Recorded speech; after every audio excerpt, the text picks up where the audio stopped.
Hi, my name is Yishis, and I play a Scrapper on the Blackgate server. Today I'll be sharing some Outnumbered fights I've had in the past week on a Celestial Scrapper build.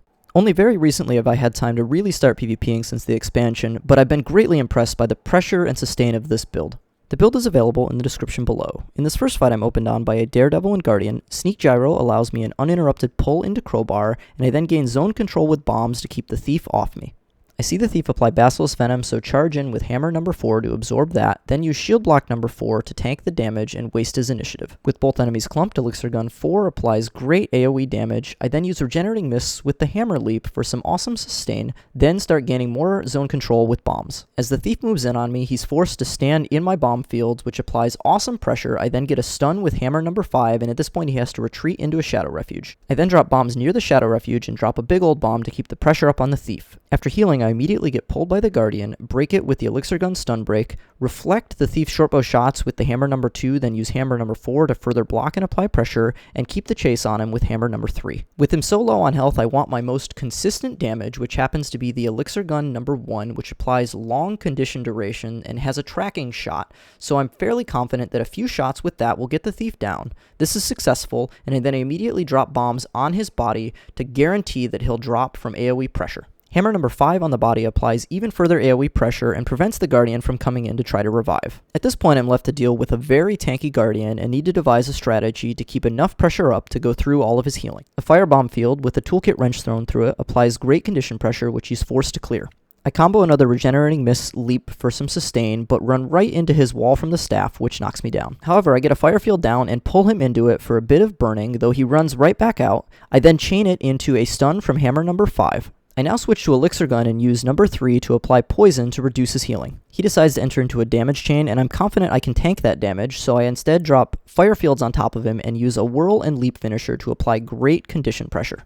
I try for a Crowbar for the finishing blow, but he evades through it. Instead, I switch to bombs and drop a Confusion Bomb, then use an Elixir Gun number 4, which applies extremely strong zone damage, which is enough to take him down. One callout is that I've really enjoyed bombs in this build more than I expected. I think bombs combo really well with Hammer for the Leap and Whirl combo finishers. Bombs are already great for outnumbered fights, and the Hammer really complements that. Finally, as I finished the previous fight, a random warrior ran through, and I left this in just to show some of the great damage that this build can put out. The stuns are awesome, and a lot of what I just used was power-based and still did excellent damage, even for Celestial. In this next fight, I use Sneak Gyro to open on a Thief, pull her in and go for a Crowbar, but I unfortunately switch weapons too quickly, so I miss that. I get a Hammer number 5, but she retreats into a Shadow Refuge, and a warrior now enters as well. The warrior had blown me back with his Edge of the Mist form break. Unfortunately, I had stun broke that, which meant I had to now eat his second stun damage chain. From being stunned, my traits grant me protection, which allows me to tank the damage and heal up. However, I see that the enemy has gone immune to conditions, so I decide to pull up to this small cubby area for better zone control. I try to use Hammer number 5 to stun the warrior and begin a burst chain, however he goes immune to power damage, so I need to continue to kite.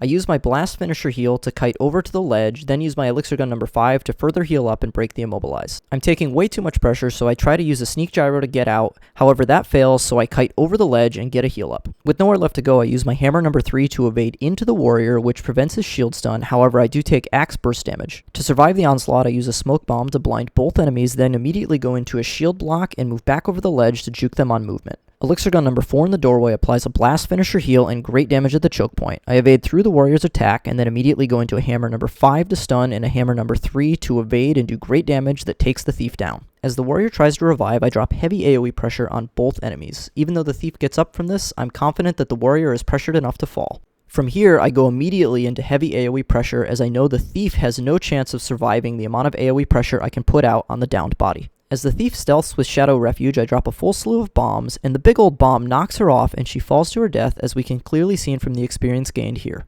However, at the time, I failed to notice that the Thief had died, so even though the warrior comes back to life, I spend my time just absorbing his damage and looking around for the Thief.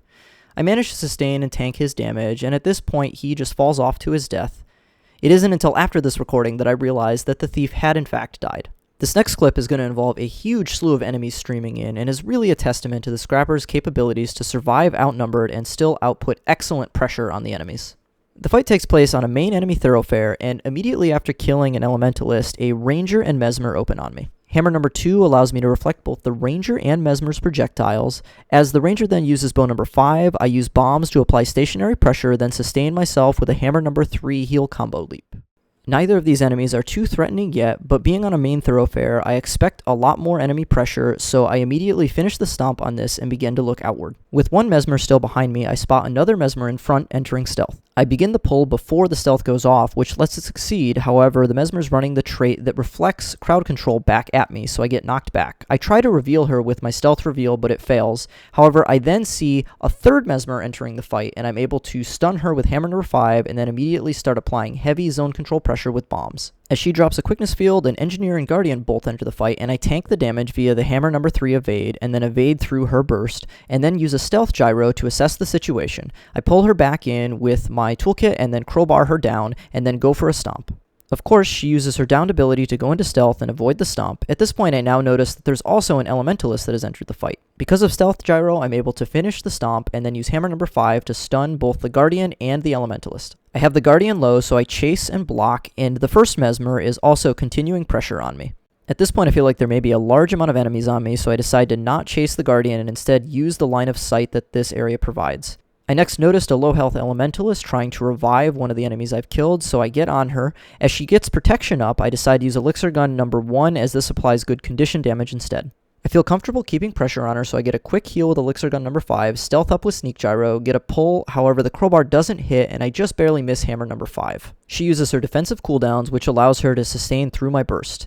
At this point, I feel like my best bet is a constant damage source, so I switch to Elixir Gun number 1 and just plink her, which applies great condition and bleed pressure. And since it's a tracking dart, I can guarantee that I'm going to keep good hits on her. As she falls, I immediately get my function gyro up to begin the stomp and use an Elixir Gun number 4 to secure damage on her. As the gyro completes the stomp, I take huge pressure from the Elementalist and Mesmer and am forced to hammer number 4 block, then shield block to fully retreat and back out, then get a heal up and move back out of line of sight to recover. Unfortunately, I botched my healing turret combo there and took less healing than I should have, so I drop a smoke bomb and a blast finisher to stealth and lose line of sight, then heal up with Elixir Gun number 5 and get a stealth gyro up to re-engage. At this point, a Scrapper has entered the fight, and there still remains an Elementalist and Mesmer. As I move close, I wait for the other Elementalist to stack with the enemies so I can AoE hammer stun all of them at once. However, the enemy Scrapper gets his stun off first. From here, I drop fire and confusion bombs to AoE pressure the enemies, then get my hammer stun off. As I tank damage with hammer number 3 and hammer number 4, a new Revenant and Mesmer enter the fight. With these numbers, the pressure's too great, so I heal up and move out of line of sight so I can keep control of the outnumbered odds using bombs in this small area. The Revenant and Scrapper chase me into the small area, so I'm able to get good pressure on both of them. From here, I realize that a second Revenant has entered the fight as well, and I feel completely overwhelmed, so I immediately go into shield block to tank the massive damage. Given the numbers at this point, I hope to just use bombs and apply pressure behind me as I continue to kite and hope that some enemies fall victim to the pressure so that I can turn around and counter pressure them as I move back through. I use Sneak Gyro to get an effective heal off, then try to pull the Revenant, but he's obstructed. I try to crowbar the Elementalist and she evades away, so my counter pressure on the back of the train wasn't too effective. At this point I notice Necro marks, which means there's now a Necromancer involved as well. I find him and immediately get a good daze and damage pressure chain on him. As he's a Reaper and thus likely melee focused, I drop some stationary damage with bombs and get some good combo finishers through it to do great damage. However, he counters with a Reaper Shroud number 5, which stuns me, and I immediately need to stun break it and go into a toolkit number 4 to block and escape the melee train. Luckily, a few of the enemies are distracted with guards from my side, so I'm able to round the corner, get a blast finisher heal off, and then finish off the Necro. As he goes down, I also notice an Elementalist has been down further away. I try to put a Sneak Gyro up to go for the stomp, but get opened on by a Ranger that just now enters the fight. Thankfully, I had already started the Function Gyro stomp, and it's able to complete before the Ranger can save the Necro. From here, I'm worried about the pressure I'm likely to take from the enemies, so I use hammer number 3 to move towards the line of sight pillar, and then also use hammer number 4 to block. After recovering with a heal, I find both Revenants very low on health, so I try to pressure the lowest one as they try to escape to their base. As I'm doing this, I'm taking massive pressure from the Ranger and Mesmer from behind. To survive, I block and drop a glue bomb to close off behind me, then jump in front of the Revenant, get a hammer number 3, followed by a hammer number 5 to stun and AoE pressure everything on the stairs and fully drop the first Revenant. Now the pressure is too great as I have a Ranger, Mesmer, and Scrapper all bursting me very hard, so the best I can do is continue to kite with damage and crowd control behind me. However, I do notice that I managed to fully complete the stomp on the first Revenant with my Function Gyro, and the second Revenant is very low health. However, the best I can do is block and continue to move as I'm taking way too much pressure. I use Sneak Gyro to try to get breathing room, but immediately get revealed by the Scrapper. I get an Elixir Gun number 5 off to clear my confusion stacks, drop bombs on the down body, and then a hammer number 5 to further interrupt any reviving. My health has now reached 25%, so my Elixir S auto triggers. I use this time to juke over the stairs to confuse the enemies and gain distance, get a heal off while moving down the stairs, then try to drop a big old bomb for knockback insurance, but get stunned by the Scrapper's hammer number 5. I break the stun with the Elixir Gun, immediately evade, and then use toolkit number 4 to safely kite up the stairs. I then move straight into Regenerating Mists and an Elixir Gun number 4 Blast Finisher knockback to gain a heal and gain distance from the enemies. Elixir Gun number 5 heal provides additional sustain, and I drop a big old bomb to continue to assist with kiting. As I again approach the down bodies on the stairs, I pressure with bombs and hammer number 2, then use hammer number 4 to avoid the arrows that the ranger is shooting at me, and get a Sneak Gyro up to get a safe heal off. From here, I see the ranger very close to me and decide to pressure her and get great damage in. I barely miss my stun on her, but get excellent pressure. However, I fail to notice just how low she really is. I should have continued pressure on her, but I instead decide to get back on the stairs as I thought I still had bodies there that I could down. Unfortunately, this again aggroes the Scrapper and the Mesmer back on me, so the best that I can do is heal up and continue to kite around. At this point, I've realized that most of the enemies have stopped their chase, and I think they may actually be dealing with the guards from my side that have now aggroed. I try to chase a Revenant down below, but she gets away, and instead I realize now that the Scrapper and Mesmer have actually stopped attacking, and it looks like the Ranger wants a 1v1, so I open with a stun on her and then move in for dazes with hammer number 3, then block with hammer number 4 for more pressure. Next, I drop bombs where I believe she's stealthed, tank with toolkit number 4, then get a heal off, and use my Acid Bomb Blast Finisher for more healing. Since I saw some Mesmer clones, I worried that the other enemies had gotten back on me, so I also made the decision to get back behind this pillar for safety. In this cramped area, I'm able to get bombs off and combo through them for really excellent burning pressure on the enemy. I get a stun on the Ranger, but she puts her Signet up so she's immune to power damage, so I instead get a heal combo finisher knockback off and get a full heal up, then try to pull her, but unfortunately her pet absorbs it via a trait. I then reflect via a whirl, and then move back behind, waiting with a stealth so that I can reopen on her. With Sneak Gyro up, I'm able to get directly at her location and drop bombs. I try to go for a crowbar, but she evades it. I then go for a stun with hammer number 5, which she blocks, then knocks me back, but I manage to get hammer number 3 followed by hammer number 4 for great pressure, get her down, and get a successful stomp. Immediately, the Scrapper puts his Sneak Gyro up, so I start dropping bombs and apply extreme pressure in the area. By the time he comes out of stealth, he's using his hammer abilities, but I've already applied enough pressure that his Elixir S goes off, and I can fully finish him off with a hammer number 5. Next, I get my Function Gyro up and start a stomp, but immediately get interrupted by this Mesmer. This is the same Mesmer that's been in and out of this fight for the majority of it. I do manage to complete the stomp, and I start to open on the Mesmer, but he goes into stealth. I try to reveal him, and it fails, and at this point, he completely takes off across the map, so we'll move on from here. In the next fight, I open by trying to pull a warrior and crowbar, but he evades through it. I then counter-evade most of his attacks and get a firebomb followed by leap finisher from hammer number 3 to get a fire aura up on myself. He then executes a nasty stun chain, and I stun break only partway through, so I have to eat a lot of this stun, but he takes quite a bit of damage from my flame aura. I then throw a Sneak Gyro as I see another Mesmer entering the fight. I manage to evade the warrior's next hammer stun and then keep pressure on him with a hammer number 3 comboed with a healing field for sustain and to finish him off. With the warrior down, I decide to just apply AoE pressure on top of him to mitigate the chance that the Mesmer goes in for a revive. As the Mesmer tries to revive, I now execute a stomp, and this scares the warrior into using his revive ability, which means he'll die on his own time soon. Next, a Guardian, Mesmer, and Elementalist all enter the fight at once, so I immediately block and pull over this ledge to gain some line of sight as I heal. I get a Sneak Gyro up and first check in on the warrior to make sure he is going to die. I then turn around and try to get a stun on all of the enemies as they're clumped, but completely fail. Instead, I use a hammer number 3 to charge into the Mesmer as a good squishy target, but then get Moa'd.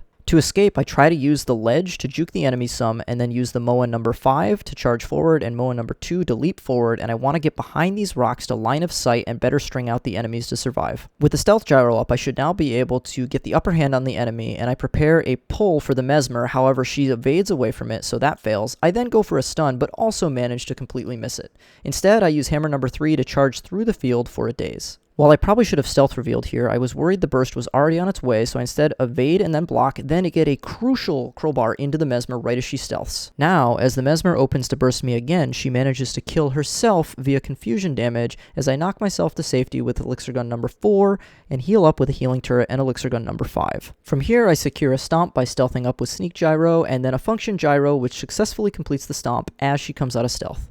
Now all that's left is to finish off the Elementalist, so after a few simple hammer combos, she puts up protection, and I switch to Elixir Gun number 1, which applies great consistent bleed and condition stacks, and this is enough to fully take her down.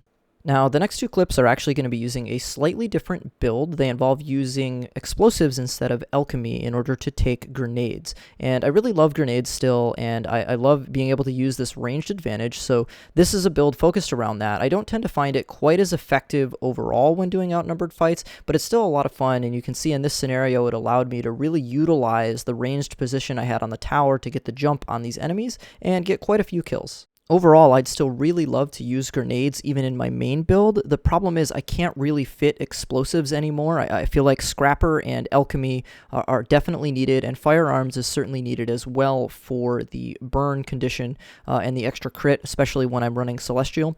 So while I think this is good, it does not have near the amount of sustain since there is no Alchemy.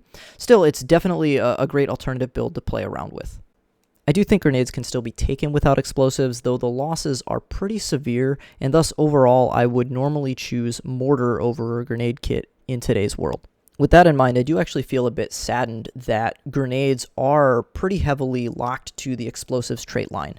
I look at bombs, and I'm actually okay with running bombs and not running the trait from explosives that enhances bomb, because that trait, while it makes bombs better, it doesn't feel like it's a requirement if you're using bombs.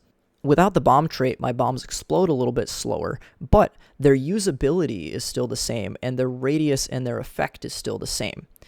Whereas with grenades, when I don't have the same radius, my zone control is reduced. When I don't have the same velocity, my playstyle is even slightly impacted, because my aim when I try to lead a target and that type of behavior is totally different whether I have velocity or whether I don't have velocity. And that's not an acceptable trade-off to me, because I then have to actually develop my playstyle and my skills differently depending on whether I'm running grenades with the trait or without.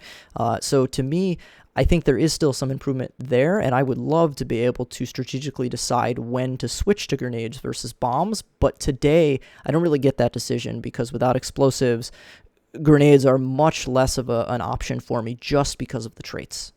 Okay, now a little bit about Celestial. Why am I running Celestial? I know a lot of people today have moved to a purely power-based build. Hammer is great for power. For me, Celestial is part of the playstyle of Engineer that I really enjoy and value, and I didn't want to lose that playstyle. I like having the capability to apply condition damage, to apply strong healing sustain, to play multiple roles, and especially in an outnumbered fight when I'm dealing with a lot of enemies at once, I really value what conditions can give me. They can keep pressure up on multiple enemies at once a lot better than power can. Power, you tend to need to have a bit of a more spiky build, and I really at times need to be able to just focus on kiting, focus on surviving, while still dropping conditions behind me. Something like Fire Bomb is excellent for me when I'm trying to manage an outnumbered situation, but still keep the pressure up on an enemy. And so for me, I really value that situation. As I've hopefully shown, Hammer, even though it is pure power damage in the numbers, fits well with Celestial and some condition because of its combos and because of its defensive nature. Finally, when it comes to Outnumbered, I'll also say that Scrapper has been an excellent enhancement. I look at Function Gyro, I look at Sneak Gyro, those two alone are massive for managing outnumbered odds, as well as just the defensive nature of Hammer. It's great. And I'll end by saying that I do hope to collect more footage and make more videos, but I can't promise anything with my busy life schedule. Still, I thank you all for watching, and enjoy Guild Wars.